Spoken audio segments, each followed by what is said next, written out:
Epstein is not directly implicated in this story. Sure. But his lackeys evidently did some pretty nefarious stuff. So the Daily Mail reported today that Epstein's attorney, a guy named Darren Indyke, sent a letter to 2 ex-staffers of Epstein. They were longtime residential managers at the Little St. James property that he had, the infamous Pedo Island. So he sent them an email demanding that they sign a sworn affidavit that they had never seen Bill Clinton on the infamous Pedo Island.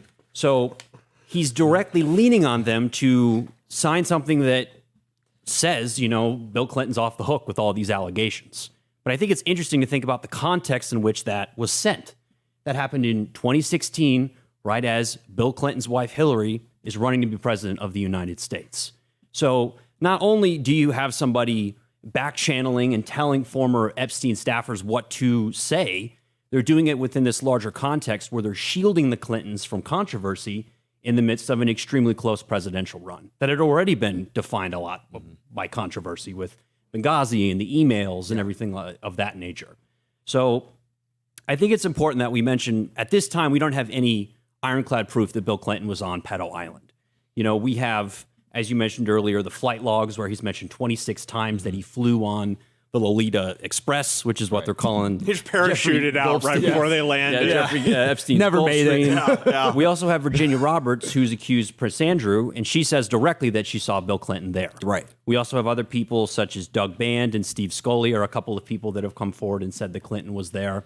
So, and we have, of course, all the photos of him being on the Lolita Express. So there are a lot of indicators that there's a strong possibility that he was there at some time. We don't have ironclad proof, but all of those indicators point in that direction. So I think the question I just want to pose to you guys is why would his lawyer do this if Clinton never visited the island? If he had never been there, then shouldn't they be able just to furnish proof that, he wasn't there? But instead they needed to drum up these 2 witnesses to undergird their narrative. Yeah, you stole the words out of my mouth. The one question I was going to ask is, if he never visited the island, why did the lawyer need to send that email asking them to sign it? I mean, you can kind of put the pieces together from that. Now, I'm not saying I have any proof, but things don't look good for Bill Clinton. It also doesn't look good when you think about it in the context of the fact that Epstein visited Clinton in the White House with women.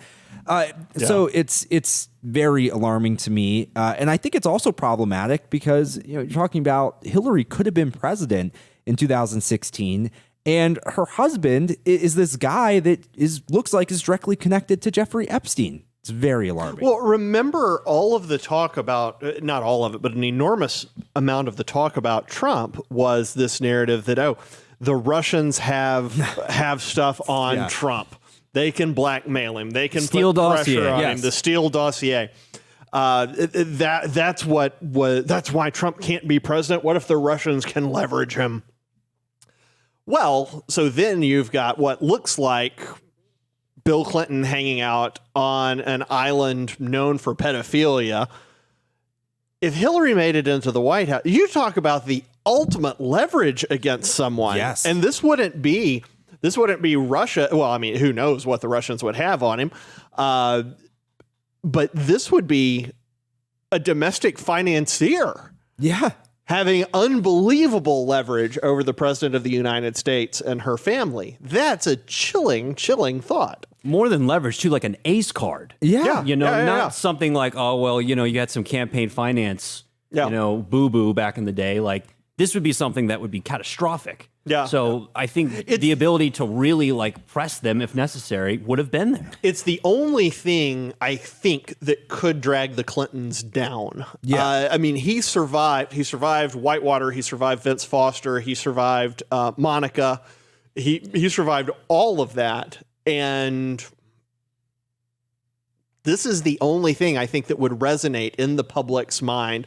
Oh my gosh, we have to draw a line here. These were underage girls. This is not acceptable. Well, I mean, think about the meltdown from the left and the media over the fact that, there's been reports that Epstein was a member of Mar-a-Lago, hung out at Mar-a-Lago, but we know Trump banned him.